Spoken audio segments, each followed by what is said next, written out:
পৃথিবীতে মানুষের ব্যবহারে বংশের পরিচয় হয়, বা ভালো ব্যবহারে ভালো মানুষের পরিচয় হয়।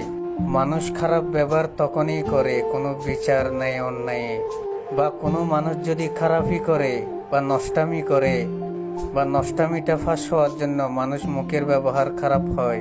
তাই সেখানে খারাপ ভাষায় কথা বললে মানুষটার খারাপ হয়ে যায় না।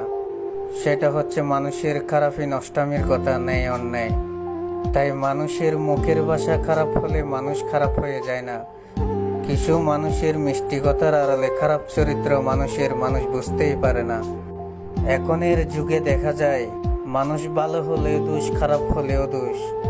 একটা মানুষ যদি ভালো হয়, গুণীজ্ঞানী হয়, গুণীজ্ঞানী কথা যদি বলে, তাহলে প্রতিহিংসুক মানুষেরা হিংসা করে বলে দোয়া তুলসী পাতা হয়েছে। আর খারাপ যদি হয় বলে যে খারাপ, নষ্ট, শয়তান। তো মানুষ খারাপ হলেও দোষ, ভালো হলেও দোষ মানুষের কাছে। তো আসল কথা হচ্ছে মানুষের মুখের ব্যবহারে মানুষের বংশের পরিচয় হয়। বা একটা মানুষের ন্যায় অন্যায়ের দিকে যদি খারাপ কথা বলতে যায়, তাহলে মুখের ব্যবহার খারাপ হলে মানুষ খারাপ হয় না। কিন্তু খারাপ মানুষদের মিষ্টি কথার আড়ালে খারাপ চরিত্র মানুষ বুঝতেই পারে না।